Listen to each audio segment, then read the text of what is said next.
Hey guys, and welcome back to the Shilling. I am your humble hermit host, my rheology here, the ever elusive and yet newly and duly elected Grand Patriarch. And I did some books again. And so, as an inevitable result of the booking, enter the inevitably awkward promotional thing, which I am not particularly good at.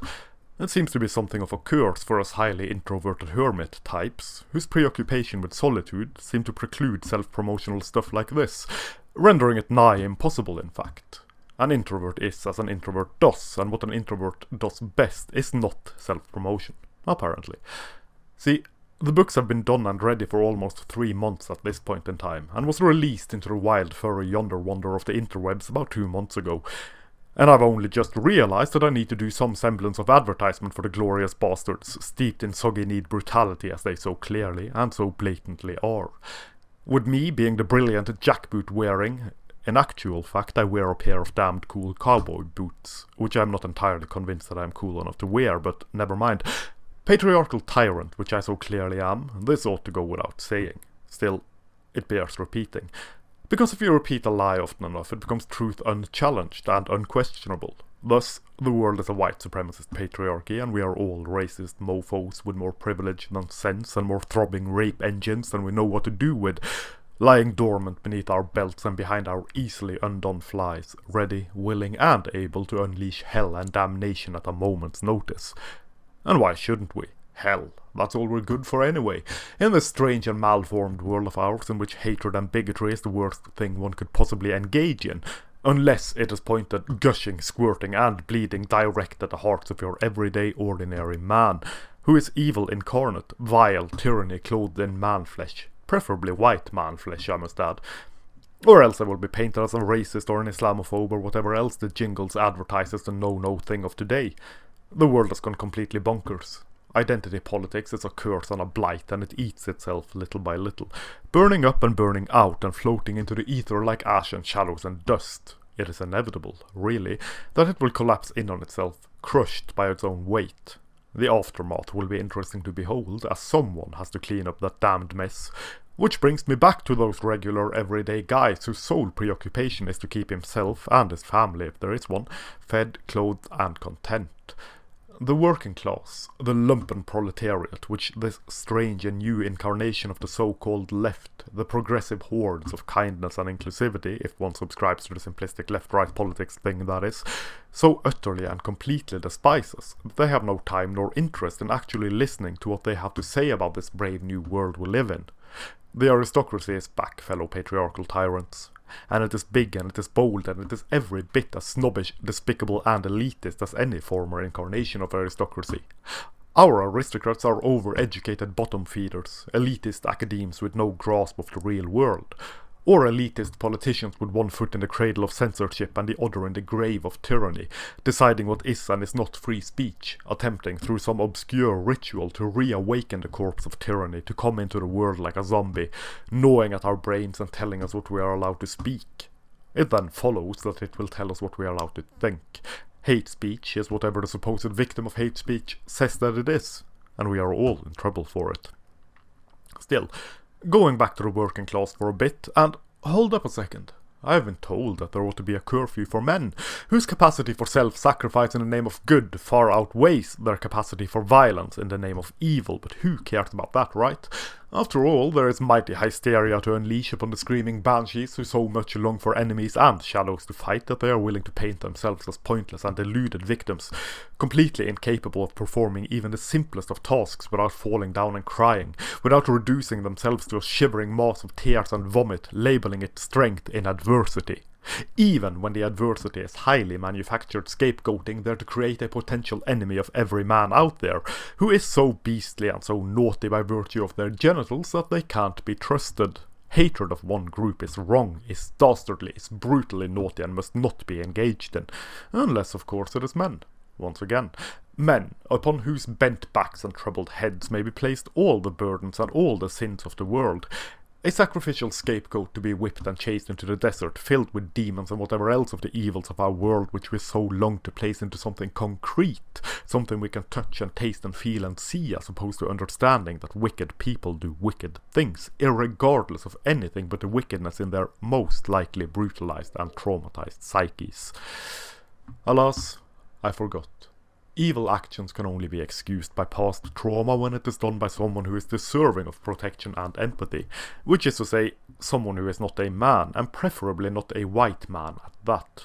Identity politics is for pillocks.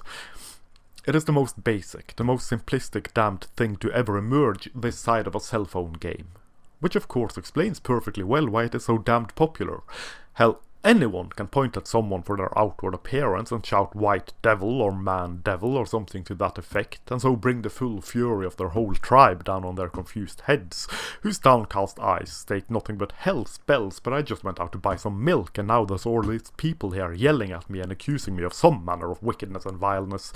And the hatred is so obvious and so blatant by now. The pot has boiled over and the serpent moon has fled the scene, leaving destruction and despair in its wake. These are harvest times. The moon is a glowing orange orb in the sky. Now the time has come for the serpent cult to reap what they have sown. Madness and hysteria, brutality and bloodshed, for all. The purge has begun. The scales are tipping. The pendulum swinging again, and the great ghastly guffaw in the sky screams censorious bullshittery in our ears and in our eyes, spat upon us as they are by the holy spectre of some quivering, squirting vulva in the sky the size and density of 3 suns. Now come the harvest. Here come the purge. And in the purge and in the harvest, one needs something to do in the downtime, where the downcast eyes spend downcast time spitting downcast wine on the downcast lies. So why not buy these 2 humble books of mine?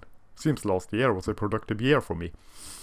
At least if one is to go by the size of the books, which admittedly may not be a measure of anything, but my fingers lacking any ability to shut the hell up and let less be more for once.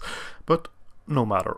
It is what it is, and if you should wish to wallow in the despair I create within my shattered world, caught between the pages in these tomes of excellence and death-like silence, alongside some clown pill honkomatonks, both volumes are now up for sale on that most sacred of censorious websites, Amazon. Please take a gander at the links below whilst I attempt to explain the volumes such as they are. The lyrical contributions to the clown world infrastructure of 2020 are collected in a volume titled, for the sake of my beard, Contrarian Lyricism in the Age of Conformity. And I went full professional with this one, boys, let me tell you.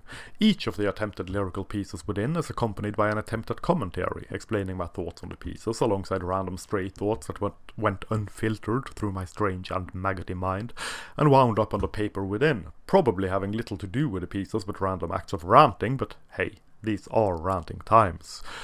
The more conventional pieces are collected in a tome of equal splendor but less professionalism, as it is lacking in insightful commentary and witty analysis, entitled "But You Will Never Get My Leather Jacket, Even More Contrarian The Ramblings in the Age of Conformity."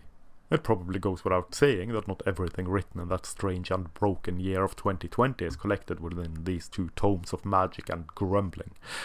Not everything is up to snuff in truth and in honesty. Some of it is just plain bad.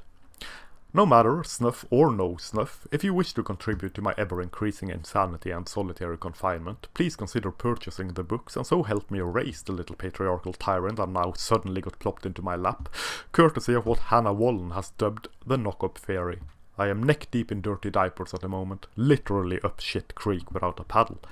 And, of course, loving every second of it, even though I swear the days have gotten shorter since my son arrived. Please check out the links down below. And that was that. Until next time, gentlemen, I'll catch you later. Postscriptum. For lack of any new creative input from my accusatory fingers, please enjoy this hasty rewrite of Bob Dylan's timeless classic, The Times They Are A-Changing, an anthem for the Me Too era of hysteria and dubious accusations.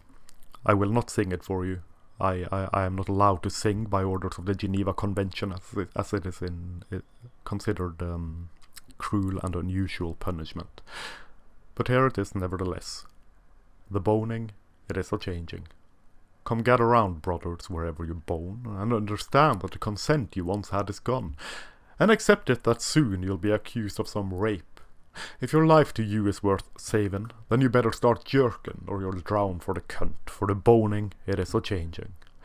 Come writers and journos who preach platitudes with your pen, and keep your eyes wide, the chance won't come again. We won't bone too soon, for the consent's still in spin, and there's no telling when that it's lacking. For the consent now may be withdrawn any time, for the boning it is a-changing. Come senators, Congress mixin', please heed consent. Don't stand in the frat rooms, don't block up Me Too, for he that gets boned will be he who is jailed, for consent can be withdrawn. It'll shackle your penis and rattle your balls, for the boning it is a-changing. Come brothers and sisters throughout the land, and don't consent to what you can't understand. Your cocks and your boxes are beyond your control, your enthusiasm is rapidly fading. Please don't go for the contract if you can use your hand, for the boning it is a-changing. The consent is withdrawn, the allegations are cast. The Me Too moment will come at long last, as the boning last decade will soon be your last. The consent is rapidly fading, and the first eager fuck will be the last one, for the boning it is a-changing. And that, I promise, gentlemen, was that. I'll catch you next time, and this is my Reality Air, signing off.